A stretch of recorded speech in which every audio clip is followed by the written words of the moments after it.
We have a flying horse.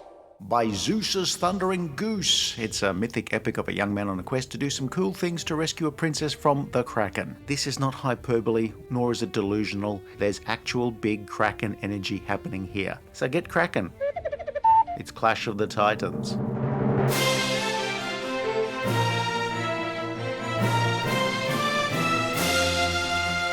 I command you to let loose the last of the Titan. Let loose the Kraken! Clash of the Titans is a 1981 fantasy movie that offers a mythical tale of backbiting gods who use their nepo baby bastard offspring as pawns.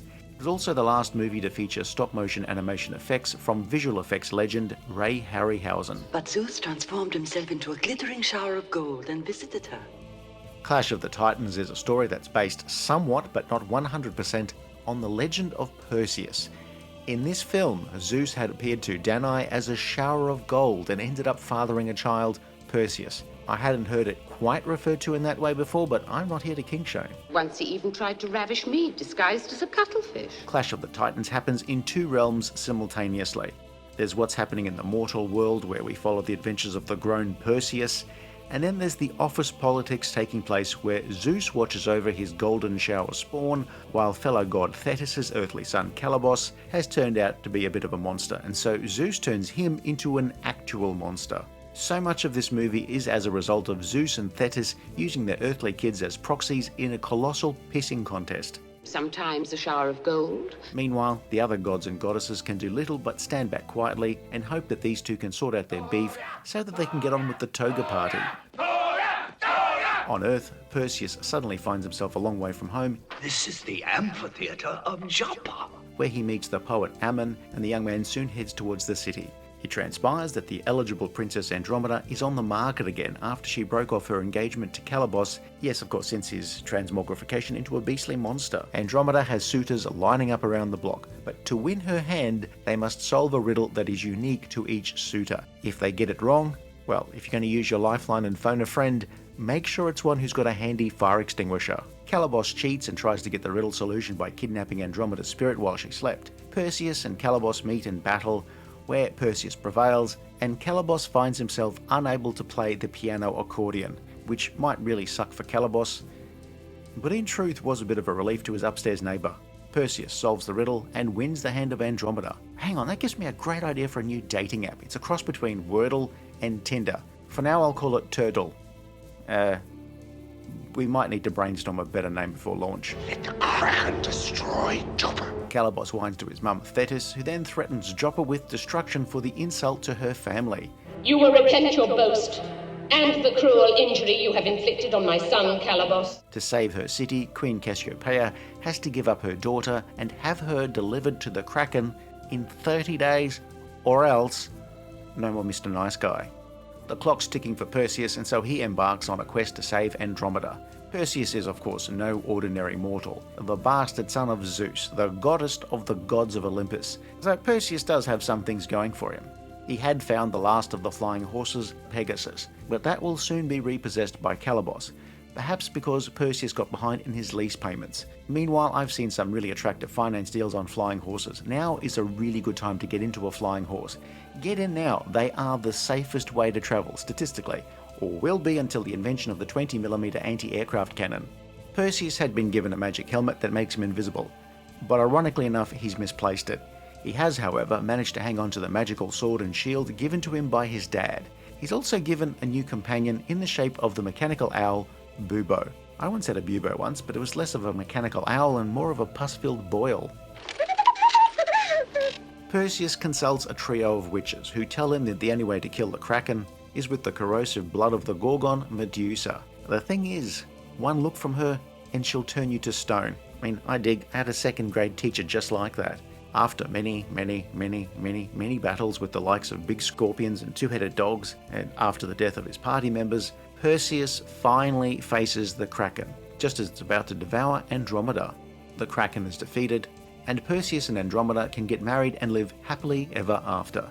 Meanwhile, Zeus tells the other gods to leave Perseus alone from now on. Just think, if only he said that a little bit earlier, then a lot of grief and death and destruction could have been avoided. However, that would have resulted in a much shorter movie, so I guess swings and roundabouts. What if courage and imagination were to become everyday mortal qualities? What would become of us? By Zeus' Spanakopita, Clash of the Titans works out to be a solid fantasy film. Clash of the Titans is a cool film. It's a fun film, but it's not a remotely complex story. It is told reasonably well by director Desmond Davis, whose career was mainly as a TV director with a few features along the way. Writer Beverly Cross, the husband of cast member Maggie Smith, had the idea to craft a story that lent heavily on the legend of Perseus and of course added more than a few embellishments along the way. Charles H. Schneer had produced many films over his long career, and among them, most of the films featuring Ray Harryhausen's ambitious special effects.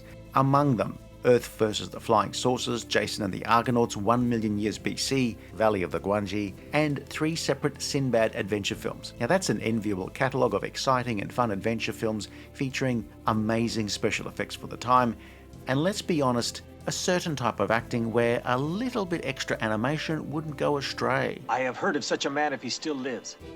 Clash of the Titans would be the last completed project worked on by Schneer and Harryhausen together, and the result is both a swan song for and a major celebration of Harryhausen's process, dynamation. Stop motion, where you take a model built on an armature and animate it one frame at a time, was a popular way to create large or fantastical creatures when you decided that you didn't want to have a man in a suit or a puppet. Dynamation took that further and used back projection and sometimes blue screen to combine stop-motion characters with live action. At this point, we should mention Harry Hamlin as Perseus is not a stop-motion character, so just put that idea right out of your head. I don't know how such scurrilous rumours started. Perseus, prince and heir to the kingdom of Argos. Dynamation is used everywhere, from the long shots of Calibos and Pegasus, the hellish hounds, the giant scorpions, the Kraken, the Medusa, and Perseus. Oi, who's been messing with my script? Release the Kraken. Bubo is a puppet in some shots and a stop-motion character in others. There are many other types of effects in amongst all of the stop-motion. There are lots of matte paintings expanding the physical sets, and there are some rather nifty compositing effects showing the destruction of Argos at the start of the film, where they mixed live-action elements with miniature destruction. With Argos destroyed, it is unclear who, if anyone, will ever offer such a comprehensive catalogue of air fryers and cheap CD players at a click-and-collect store. Argus is doomed. Not every effect shot in Clash of the Titans is a winner, but the majority are solid enough. Even when the effects don't work 100%, they have a glowing charm to them that is hard to match. By Zeus, as Harry puts us, the production design and costumes are lovely. More beautiful than anything on earth. Okay, let's not go overboard. It's an epic film with just enough scale to the production to do the story justice. Interiors were shot at Pinewood Studios in England, while location filming took place in England, Spain, Italy and Malta. I mean, obviously not simultaneously, since that would have made the boom operator's life a living hell.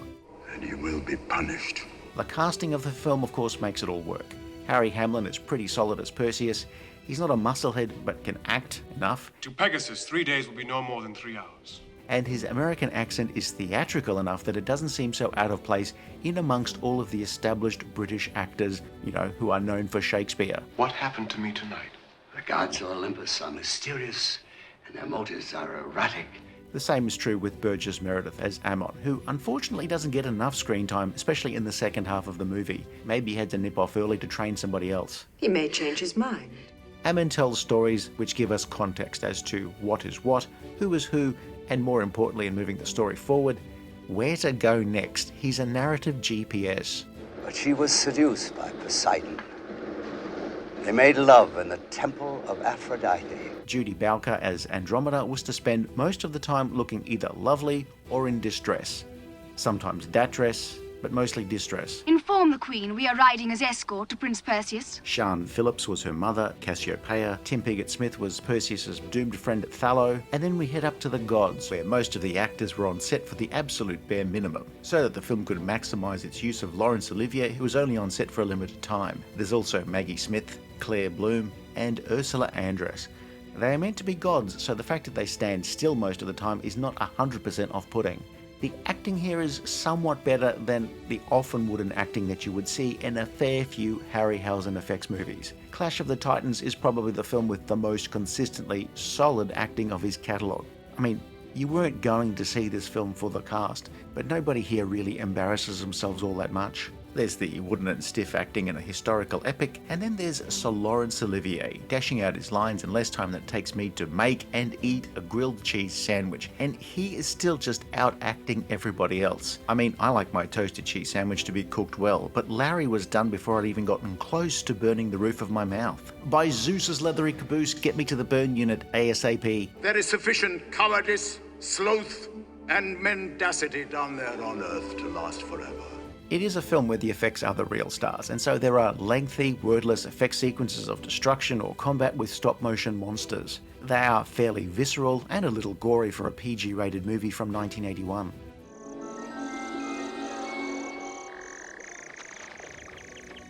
The methods of younger effect supervisors from Apogee, Future General and ILM may have superseded those of Ray Harryhausen, but his unique style was always entertaining, even when, let's be honest, the rest of the film wasn't. Okay, Professor, it's your funeral. Clash of the Titans was one effort where it's all a lot of fun. It was made on a relatively modest budget, not a small budget, though it did well enough at the box office to be considered a hit.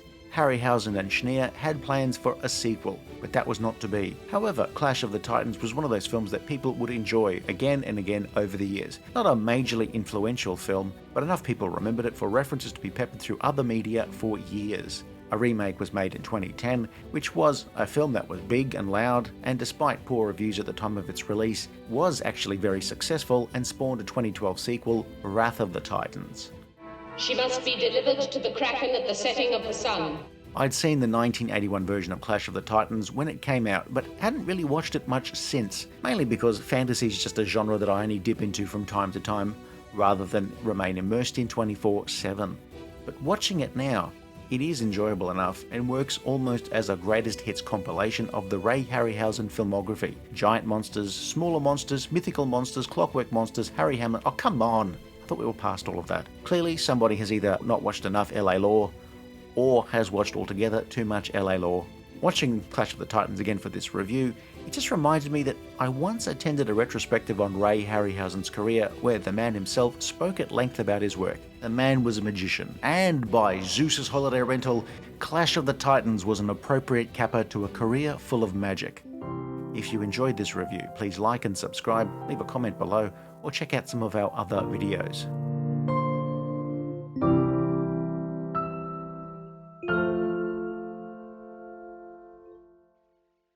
Zeus's Harry Butsos will be playing 2 shows at the Parthenon until Sunday. Tickets available at the door.